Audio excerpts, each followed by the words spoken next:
Todd, why do you have 3 computers? Oh, I know, it's crazy. I do have 3 computers. Before I had 4 computers. Now I only have 3 computers.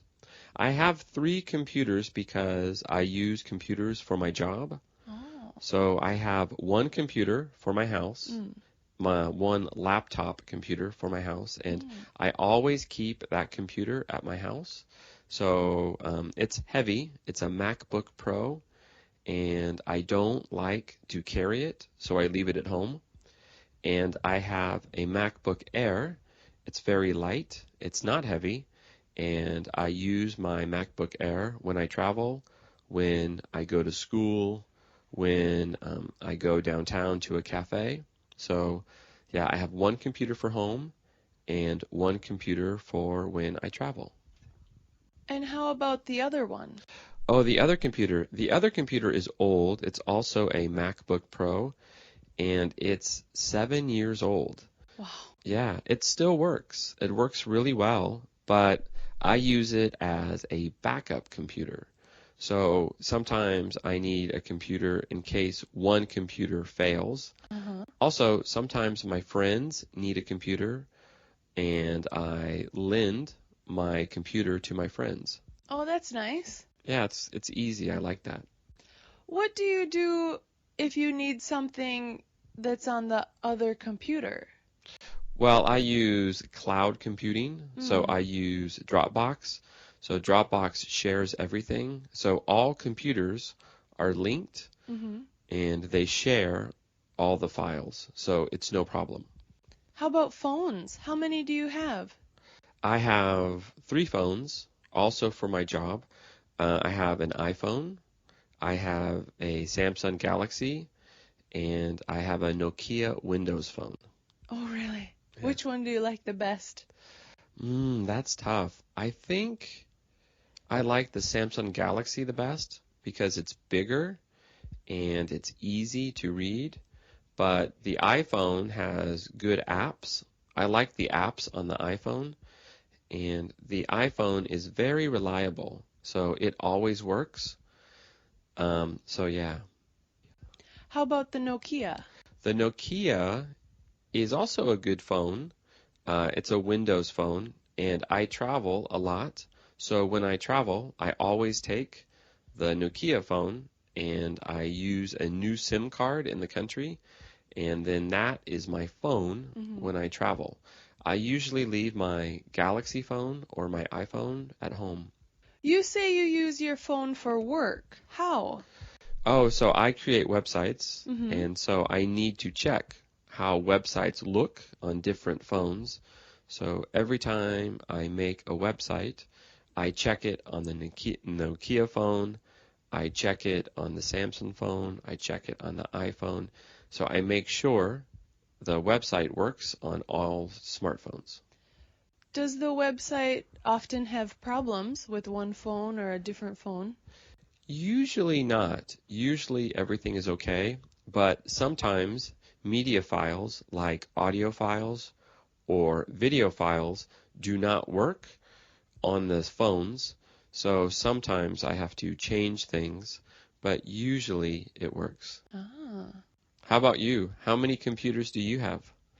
Well, at home, we have one laptop, and it's kind of big, so I don't usually take it out with me. And then we have a personal computer, and we also have a tablet, an iPad. Oh, yeah. And I don't use the iPad very much. It's usually used by my daughter. She's 2, and she loves to play games on the iPad. Right. So it's an expensive toy. So your daughter likes the iPad, hmm you like the laptop I like the laptop, yes. and the personal computer?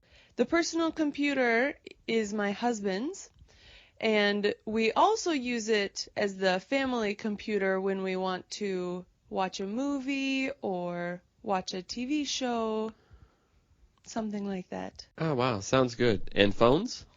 Phones. Well, I have my own phone. I have a Sony phone. It's an Xperia.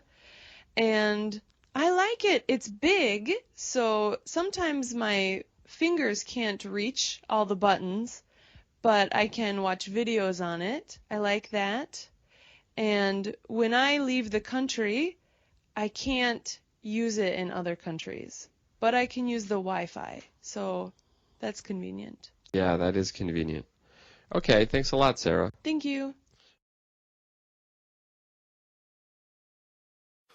So, Sarah, I see you eat soup every day at work. Why are you eating soup every day? That's because I love to cook soup. So you make the soup? Yes, it's very easy to make. So you cook it and then you just bring it to work every day? Yeah, I just make a lot on Monday, and then I bring it to work every day of the week. Oh, nice. So how do you make the soup? What's your secret? Well, I like to cook very easy, so I buy meat that's already cut up, usually chicken, and then some rice, usually brown rice, and then I buy some vegetables. So after I bought the ingredients, I chop them up and I put them all together in water until it boils and add some seasoning. Okay. So you say the water boils. So as soon as the water boils, that's when you put in all the ingredients? Yes, that's right. So you don't put in the ingredients before the water boils? No, I guess it's just easier for the water to be hot because then the vegetables and the meat cook a little faster. So how do you give the soup flavoring? I usually add salt and pepper, maybe some garlic, and depending on the type of soup, either maybe some soy sauce or lemon juice. Okay. Do you put in the flavoring after you put in the ingredients or before you put in the ingredients? Maybe after, but usually right about all at the same time. Okay. So I just put everything in at one time. And then after you cook the soup, do you put the soup in the refrigerator? Do you let it sit outside? I usually eat some right then. And I also put it in containers for the week. But I let it sit in the containers out on the counter for a while for it to cool before I put it in the refrigerator. All right. And so you don't put it in the refrigerator until it is cool? Until it's about room temperature. Okay. Yeah. Nice. And then how do you heat it up? Do you heat it up in a pot or do you heat it up in the microwave? In the microwave. It's the easiest. Yeah, nice. So you make enough for 5 meals? Maybe, sometimes. If I think I will get tired of eating it during the week, then maybe I'll just make enough for 3 or 4 meals. But if it's some kind that I think is really delicious and I know I'll want to eat it every day, then I'll make a lot. Well, if that happens, when you make the soup, you can make it for 6 or 7 and give me a bowl. Okay, I'll do that next time. Oh, great. Thanks. I definitely would rather rent my own home because right now I can't imagine myself settling down and being in a permanent place for a long time. I haven't lived in one place for more than 3 years in the last 10 years, so it's really hard for me to imagine actually owning my house and staying there for the rest of my life. I think it's better to own a home. I know that it's always a big investment.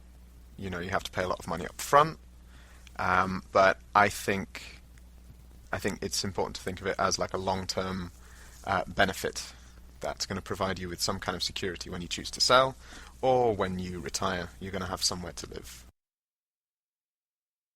I prefer to own a home, even though at the moment I rent an apartment. I would very much like to own a home so I can have my own garden and grow plants that I like. I believe that owning a house, owning a home is always better because land price is something stable and most probably it will become more expensive. So getting a loan and try to own a house is much better than paying money for the rents, which goes nowhere. I would say it's better to own if you possibly can, because otherwise you're just throwing money away if you're renting. But I also think it's important not to tie up all your money in a home. You should enjoy yourself in other ways, not become house poor, as they say. At this stage in life, I think I would rather rent a home because I wouldn't want to be tied to being in one place for a long period of time. Later in life, I could imagine, though, that I would like to own a property somewhere.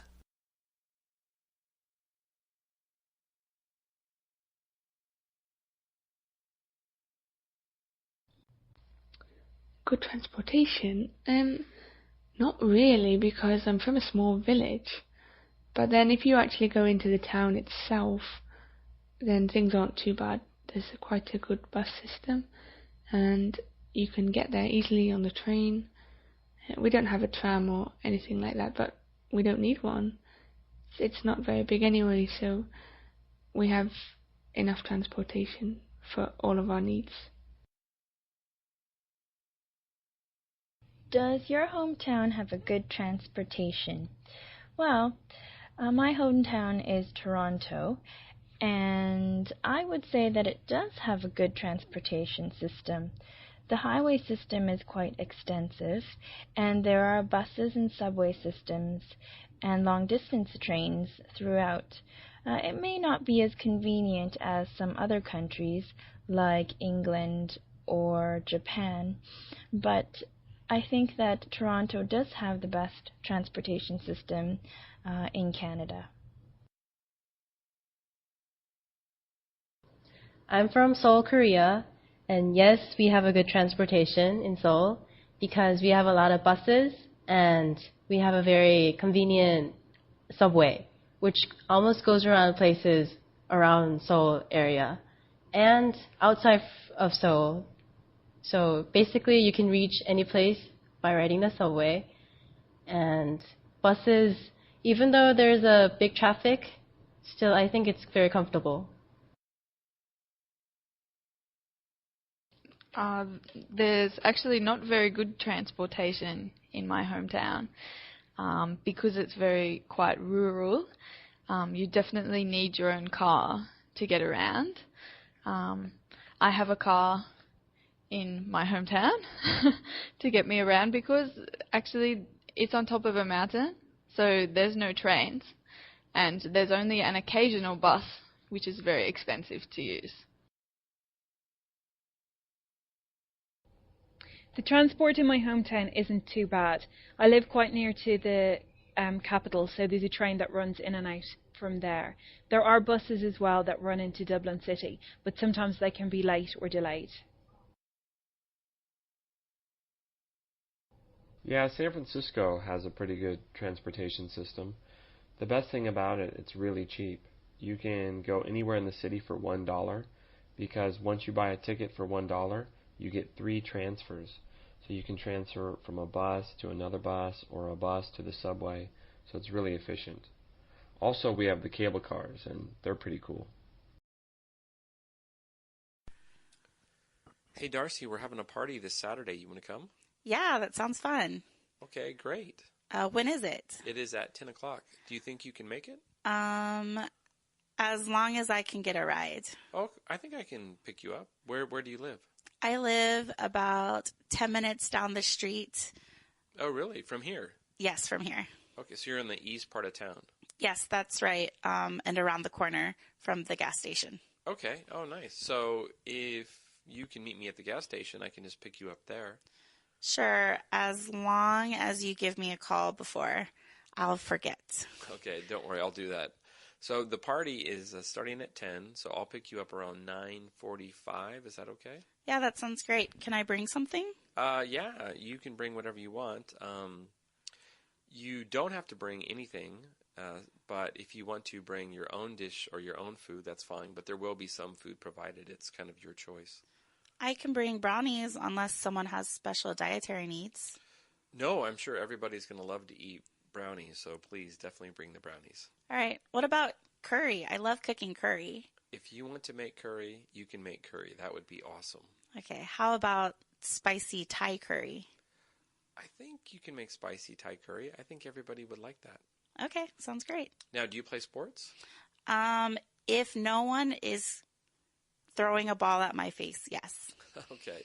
Well, we will play soccer if we have enough people.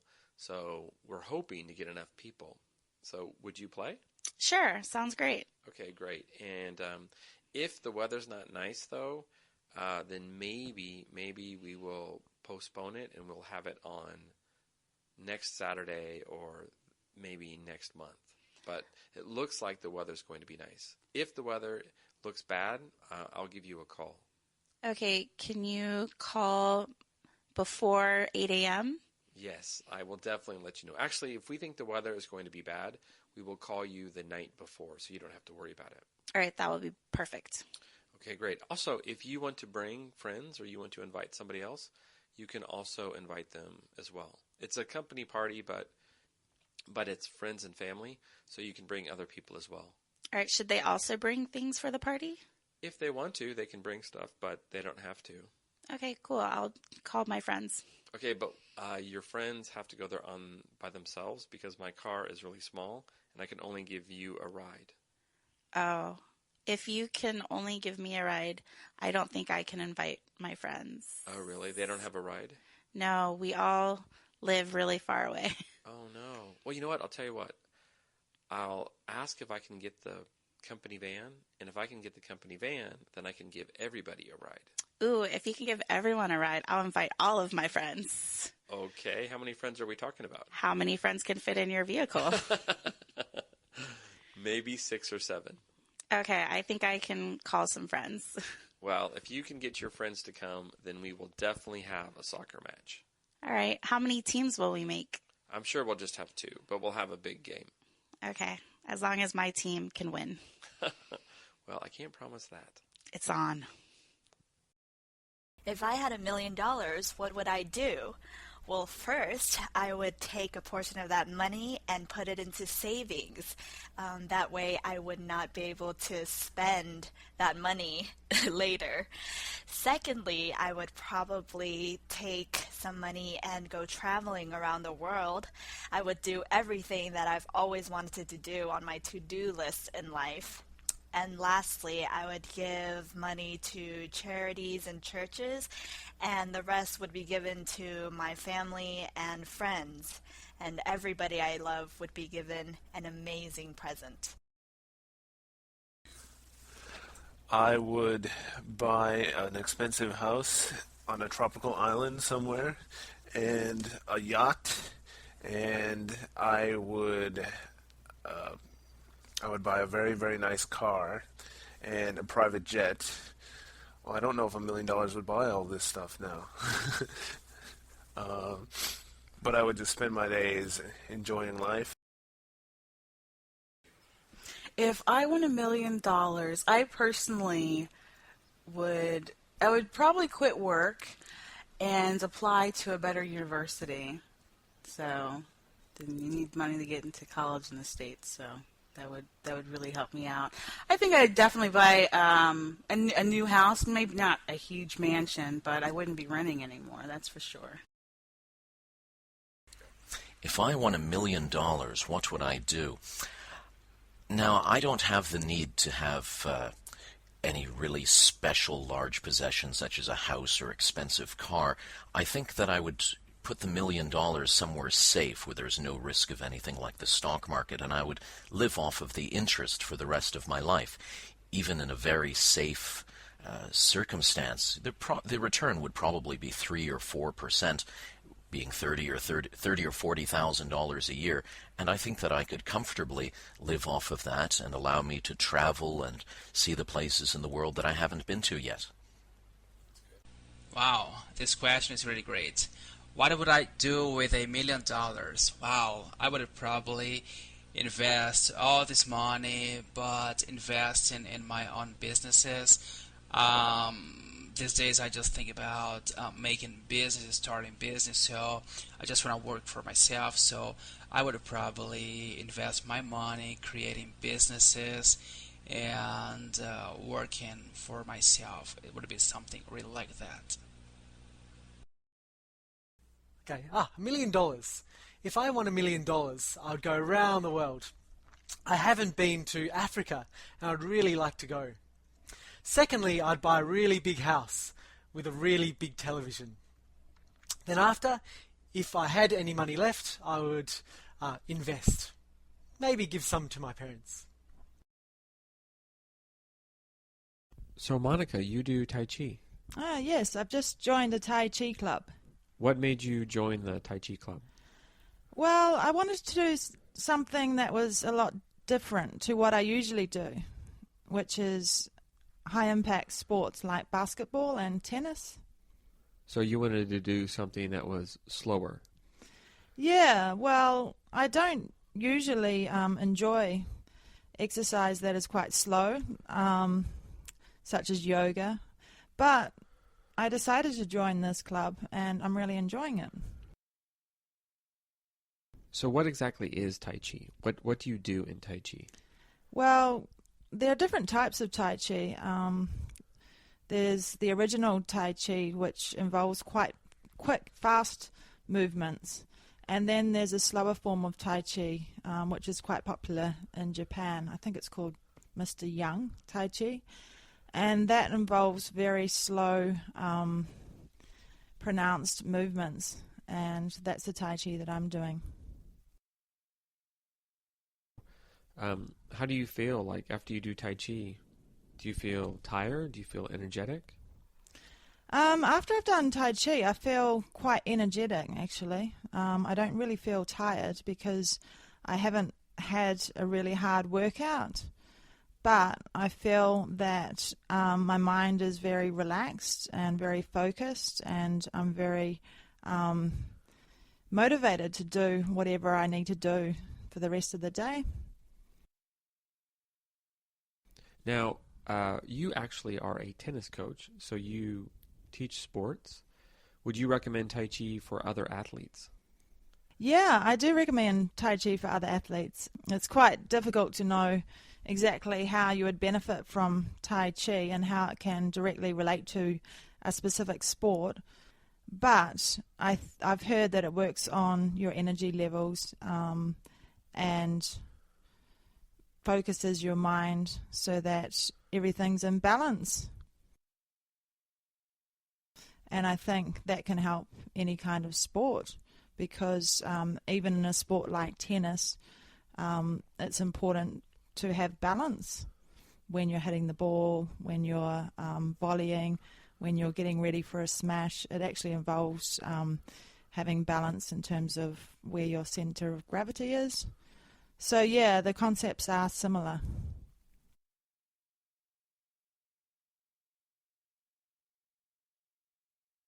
So, Monica, a minute ago we were talking about Tai Chi and about how it helps longevity, helps you live a long life. One time when I was in Bangkok, I met a guy and he was doing Tai Chi and he looked really young, but he said the secret to his old life, he said the secret to looking young was Tai Chi and cold showers. He took a cold shower every morning. Wow. Could you do that? No, I don't think I could actually. Yeah, I actually tried it for a while. I tried it for about a week, and I did feel so energized. And it was easy in Bangkok, so it's really warm. But I couldn't keep it up, especially now that I'm in a cold climate. There's no way. Yeah, I remember when I was young, my mother used to teach me to splash my face with cold water in the morning because she believed that helped wake you up. And I remember as a child not liking that at all because I just found it too cold. Right. So I preferred to splash my face with warm water. So, have you heard of any other secrets to having a long life? Yeah, I've heard of quite a few different secrets to having a long life. I guess one secret that a lot of different cultural groups seem to share is diet. If you take the Japanese as an example, and Japanese people do have a long life expectancy in comparison to other people from other countries. I think the Japanese eat a diet that's quite low in fat and reasonably low in salt as well. And I think their fluid intake is quite healthy because they drink a lot of green tea, which has antioxidants in it, and they drink a lot of miso soup, which has a lot of vegetables in it and is made from fermented barley. So I think that's very healthy. I've also heard that people in the Mediterranean, they also often have a long lifespan in certain regions, and maybe the combination of wine, just a little wine, not too much, but wine and olive oil, and then a lot of fish, seafood, is also maybe beneficial to a long life. Yeah, that's true. I've heard French people, for example, live a long life, and that has often been said due to a glass of red wine a day. And I know people think differently about alcohol and its effect on the body these days. Right.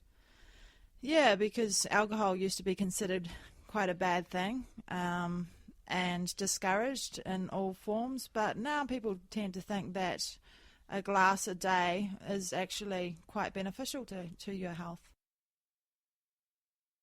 I've also actually heard that laughter, that people that laugh a lot tend to live longer. Yeah, I've heard that too, actually, because laughing releases natural endorphins, and I think that helps you physiologically, and also I think psychologically you're happier if you're laughing. So yeah, I think that long life is related to how you're feeling, and I think a lot of it's psychological as well as physical, for example, how much you're eating and what types of food you're eating. Yeah, I guess I'm kind of in the same boat, but I just don't know if I laugh that much. Maybe I'm in trouble.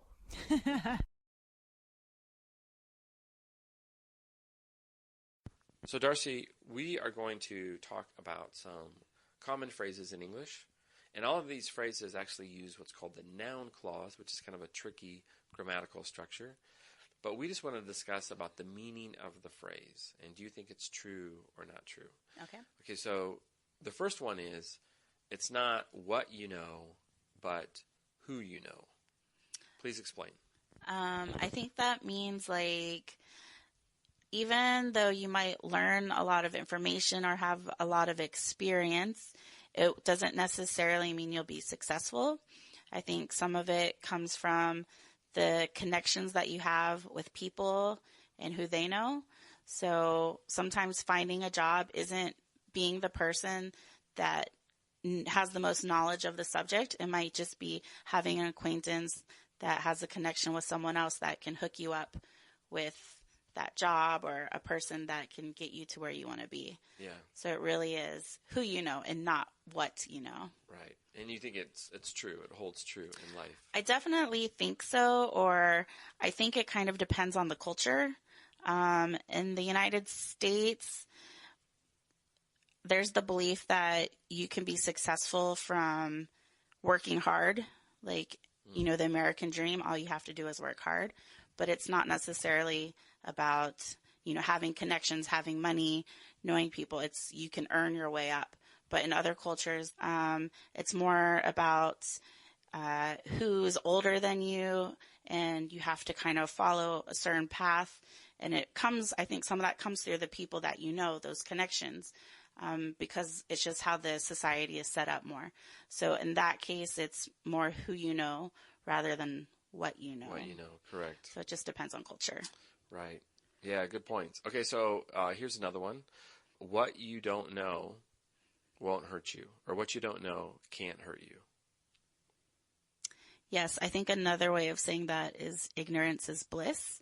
So if you don't know you're making a mistake, you know, you can't be hurt by it. So sometimes, like, if we say something to someone, but we're making a joke or something, someone might get offended because of their own experiences or background. So you don't know what's going to affect them because you're kind of ignorant. You just have no idea. So that's how I feel. Yeah, no, I agree. I think that's one way to look at it. And another way to look at it is just also like, sometimes when you don't know about things, because you don't know about it, then you can't get depressed, you can't get upset, it can't bother you. Yes. Similar, like ignorance is bliss. So, you know, Yeah, what you don't know can't hurt you. So maybe it's sometimes best not to know everything. I agree. Okay, so the next one is, what comes around goes around. Yes. I think that's more like kind of, it says like the energy that you put out comes back to you, like good karma.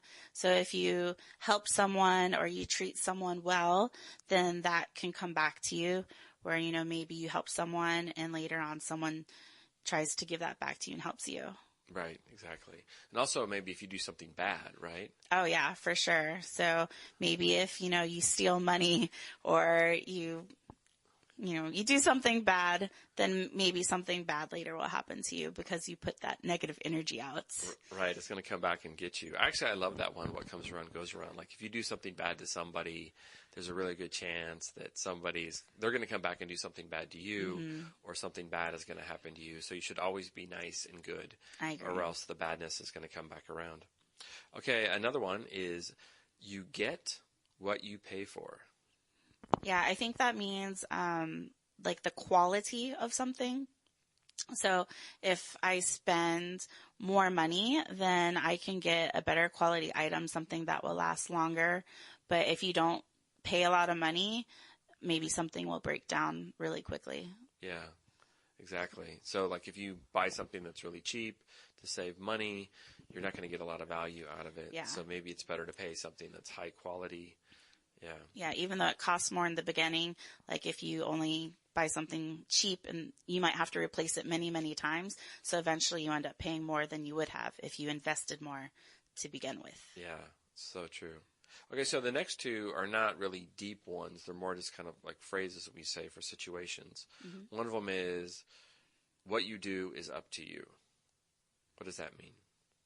I just think that means you have the power to make your own decisions. No one can tell you what to do. Either, you decide to do it or you don't. Right. So the responsibility is on you, and no one can force you to do something that you don't want to do. Right. So you don't have to worry about outside influence or to get permission or anything like that. Exactly. You have total freedom. Okay, and then the last one, this one's sometimes hard to explain to students. It is what it is. We use this a lot in conversation. Somebody will go like, yeah, it is what it is. How would you explain that? I just think it kind of means that's just the rule. That's just how things are. So you can't really question. You can't really change things.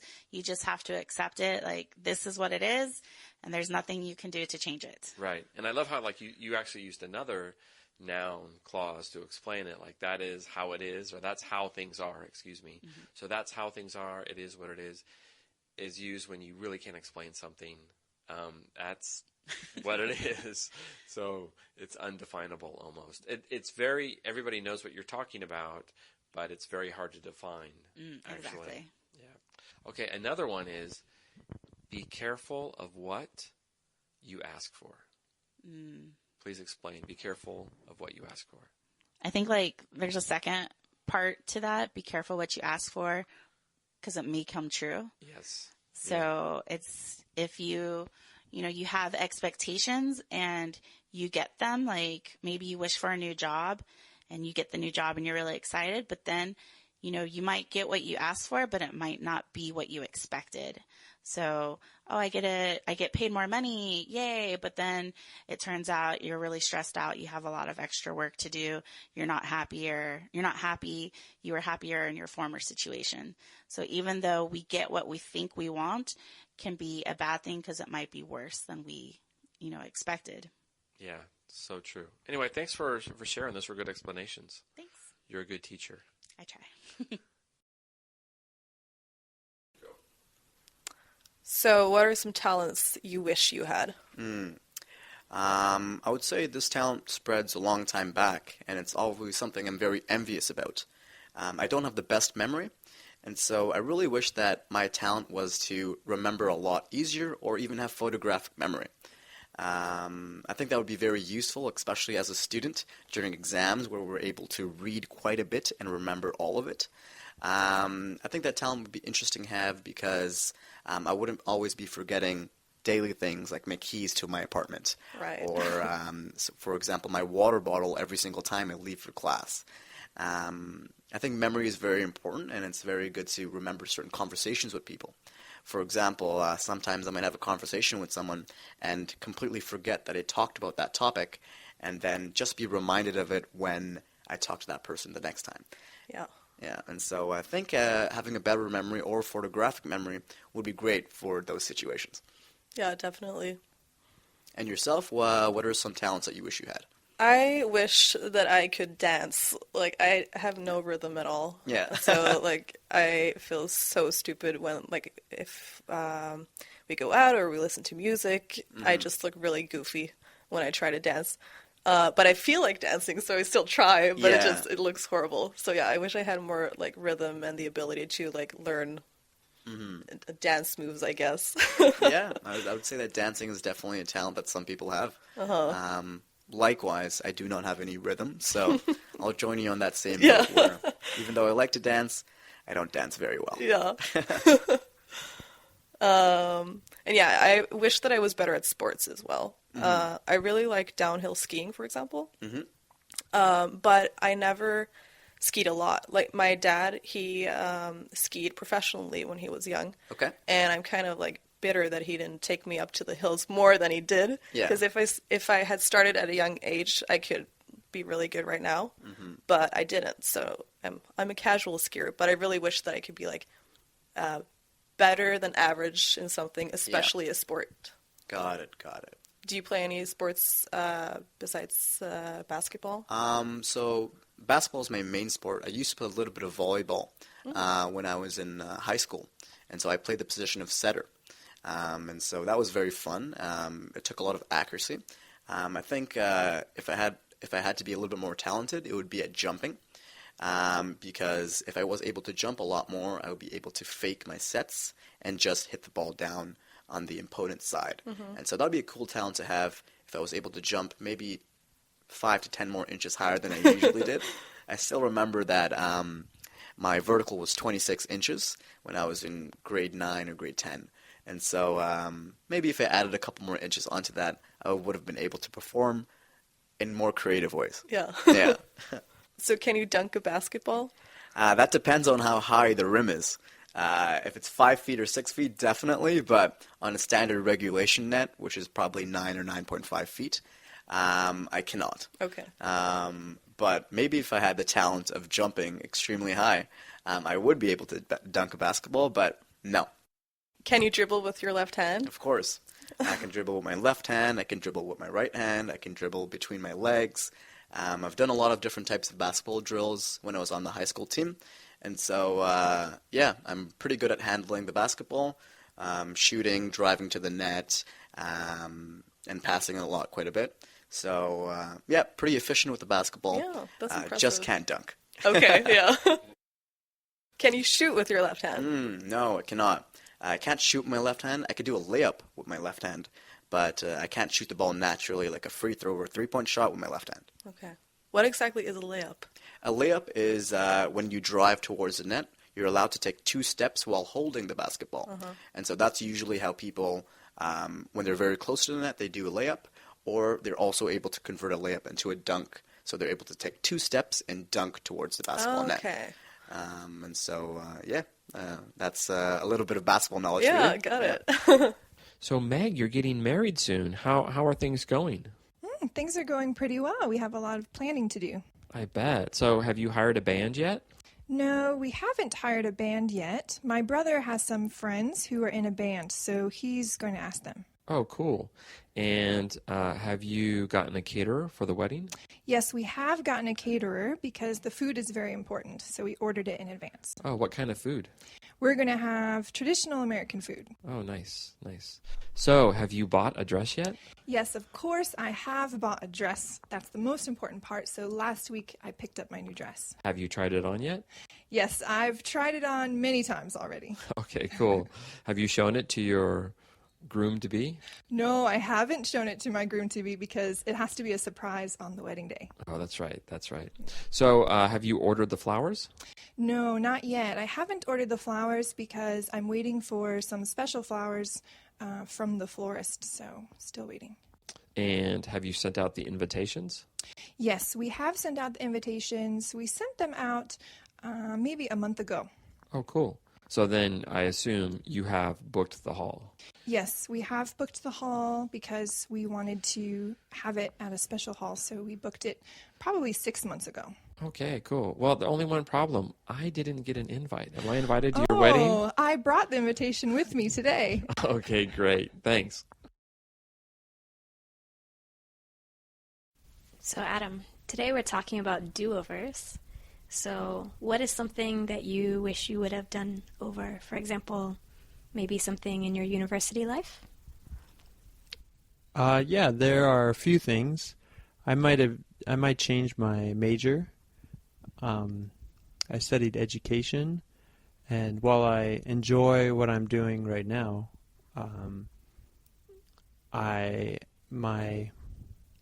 my free time, I really like watching movies about science and astronomy.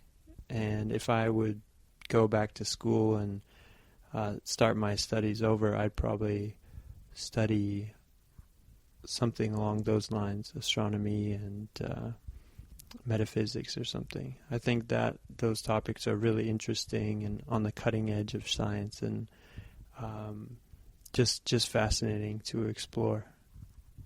Interesting. Anything else you wish you would have done? I might have been more involved in the sports clubs at my school. For example, the American football team.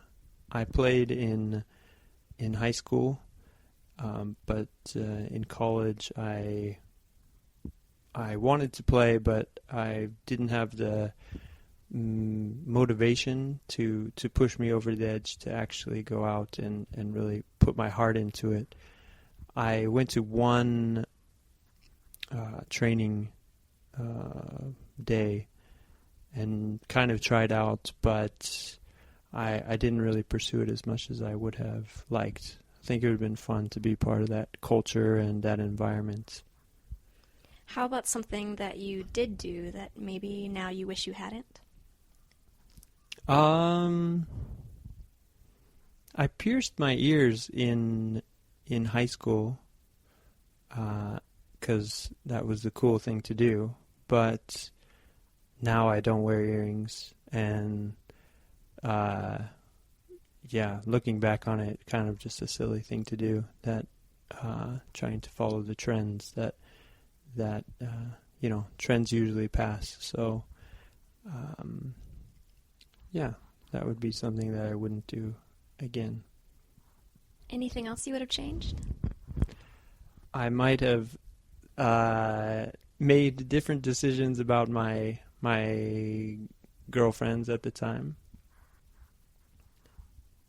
I had a really good girlfriend in the beginning of college, and things didn't work out because of a variety of reasons. But I think if we would have worked on it, we could have made it happen. And so yeah, that's something I think about sometimes, about life in college. It's always, college love is kind of crazy thing. So we're too much like kids, I guess, I think, at that age. Okay, thanks, Adam.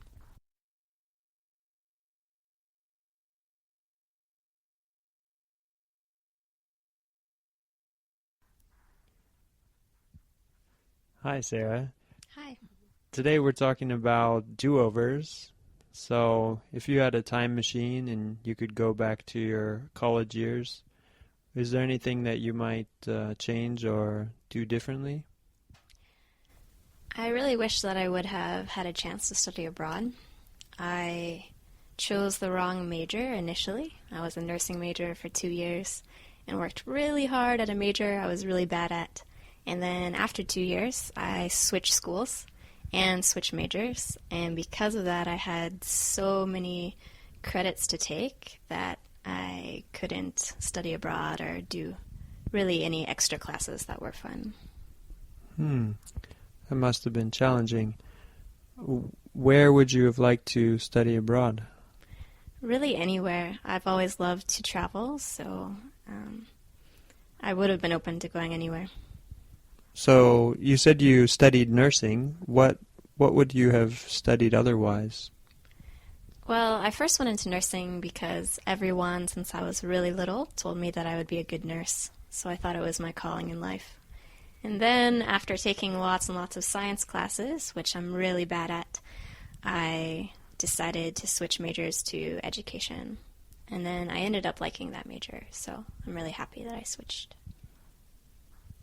Is there any other major that you would find interesting that you might study if you went back, or you're satisfied with education?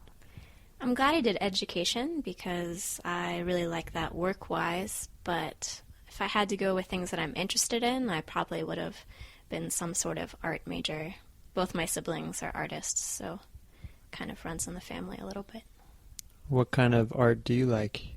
Mainly dance, but I also was really into music growing up, so musical instruments and singing. So do you have any friends that were interested in art or dance that you had in those times? Not really, no, actually.